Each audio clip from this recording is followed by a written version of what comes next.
Welcome, everyone, to our Week 12 Football Officials Educational Video Series. This is our final week of the regular season. We will begin playoffs this week here in North Carolina. Also, thank you, everyone, for hitting the like button, subscribing, watching the video, taking the time to watch the video, and learning from the video. Appreciate everyone during the season. Let's get into our Week 12 plays as we prepare for Week 1 of the high school playoffs here in North Carolina. Today we're going to talk about illegal shift on this play, and we're going to look at the two players that I have highlighted inside the circle, number 5 there, and the other player on the far side of the line. And we're going to talk about Rule 7 to Article 6. It states after a huddle or shift, all players of A shall come to an absolute stop and shall remain stationary simultaneously without movement, hands, feet, or head or body for at least 1 second. As we can see on this play, we have the player going on the far side going down into a 3-point stance and then number 5 moving at the same time. And so we have two players that don't come set, and only one player can be in motion by Article 7 of the same rule. And this would be two players moving or shifting. So this would be an illegal shift. So we need to be alert for this and be ready and prepared to get a penalty marker down on plays like this because the rule prohibits these players from conducting this type of action prior to the snap. This is an interesting play here, and our focus will be on the player I have highlighted inside the circle, the whiteout on this line judge side of the field. And we're going to talk about catch versus no catch on this play. And we're going to see the quarterback pass the ball to this receiver who flips it backwards to the running back in an attempt to kind of do a catch and pitch. But when we look at Rule 2 underneath definitions section 4, a catch is an act of establishing player possession of a live ball which is in flight and first contacting the ground inbounds while maintaining possession of the ball. So when we look at this play, and this is a tough call, especially, 5-person crew, the line judge has this. This player comes down, we slow this down, grabs the ball in air and does not have contact with the ground here. Okay. And so now we have to deem, do they have possession of the ball? And to maintain possession of the ball, you have to contact the ground. And then you can see the player throw the ball backwards. And they rule this incomplete on the field. And that looks to me from this video looks to be the correct call because this player does not make contact with the ground having possession of the ball.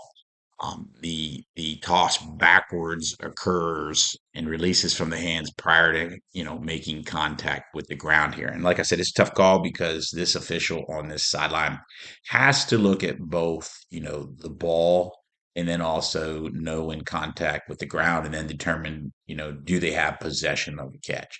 I do not think this is a catch here from the way it looks in this play. You can't tell that the player makes contact with the ground while in possession with the ball, and then you still have some judgment there of do they have possession of the ball.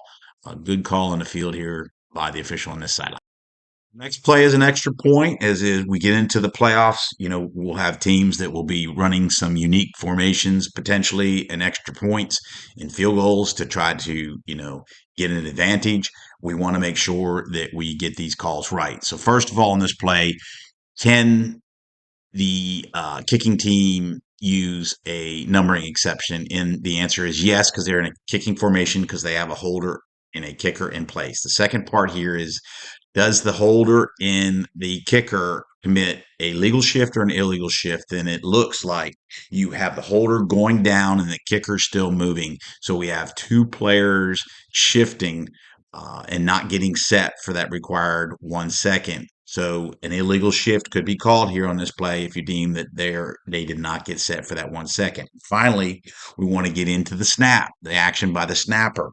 And as we can see under Rule 7, Section 2, Article 4, a snap shall be such that the ball immediately leaves the hand or hands of the snapper and touches a back or the ground before it touches an A lineman. As you can see here, this looks like the snapper snaps the ball immediately, doesn't pick it up and toss it back, but does immediately leave in a legal snap formation. So 3 things. Is it a legal kick formation? Yes, because they have the holder kicker. Is this an illegal shift? I don't think the holder and that snapper, get set, and then the snap looks to be legal on this play. Lots of things to look at on these types of plays, so be ready.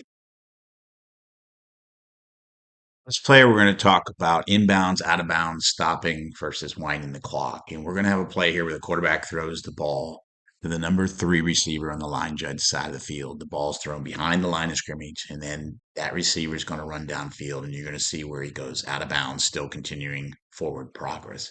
So we can see that the runner was still going forward when he went out of bounds. So this would be a situation where we would stop the clock because the runner went out of bounds with forward progress. Now, if he was hit inbounds and pushed back and we're giving forward progress in the field of play, then obviously it would be a wind the clock situation. But here we have a runner who was going forward when they went out of bounds, still making forward progress. And if we give them the forward progress spot at the out of bounds spot, we're going to want to stop the clock. But in this case, we're going to see that our line judge is winding the clock here on this play. And we want to maintain integrity of our clock and integrity of the officials that we're getting the call right on these situations.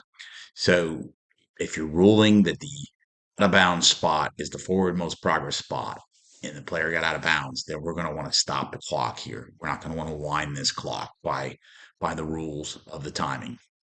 The other part here we're going to look at too is remember this ball had to make the line to gain of the 31-yard line. And you're going to see right here, we are beyond the 31-yard line.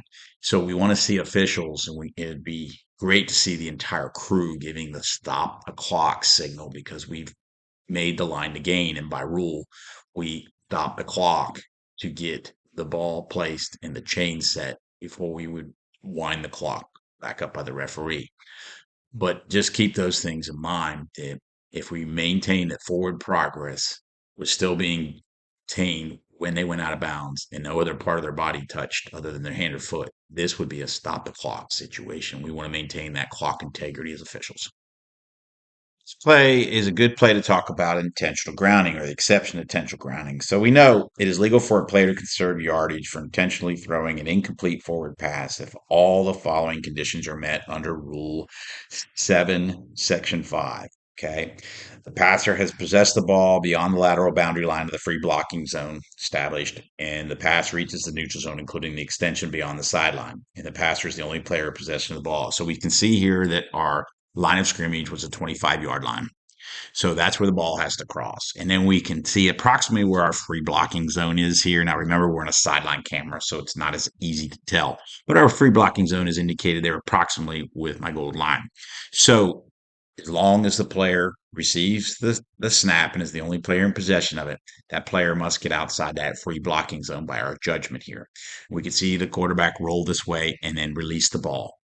And it goes beyond the line of scrimmage. So that part is important to know that it went beyond the line of scrimmage. The other part here, as we come back to the play, we know the 25-yard line is where the ball's got to get past. Now, intentional grounding, it is important that the entire crew work hard together to get this call correct. This is a crew call because in some cases the referee will not know where the ball went or if there's a player in that area who is eligible receiver for the offense to catch the ball. So we have to work together. The other part here is to know where your free blocking zone is. So in this play here, we can see again that the quarterback rolls out and right here he releases the ball. So did that quarterback get outside that free blocking zone? And we can tell, and granted, this is a camera angle from the sideline. This is close. It may be a suggestion here that the referee moves that direction to kind of indicate that they know whether they were in or out of that free blocking zone to kind of sell the call.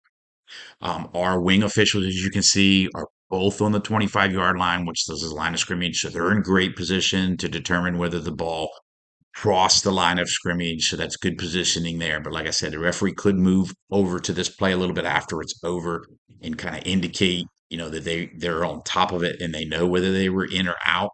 This is a really close call here. And we don't have the best angle with this camera angle. The other part about this is, as you can see where the ball ends up, it definitely crosses, but do we have any eligible receivers in that area? And it clearly does not look like we have any eligible receivers. So it's important that we know that this team met those two exceptions, that the ball went beyond the line of scrimmage, past the line of scrimmage, and number two, that passer got outside that free blocking zone to use the exception under Rule 7 to have a legal grounding play here. We've got to communicate that information back to the referee. The referee should come to that spot anyways, just in case we have to drop a flag there, because remember, this foul is penalized from the spot of the foul, 5 yards, loss of down. Thanks everyone for taking the time to watch this week 12 educational video to help improve our skills and our knowledge of the rules. I hope everyone has a great game this week. If you have a game, if you've begun playoffs, let's work hard in the playoffs. Let's do a good job. Thanks again for subscribing, hitting the like button, the comments. It's greatly appreciated. Have a great week. Take care and have a great game.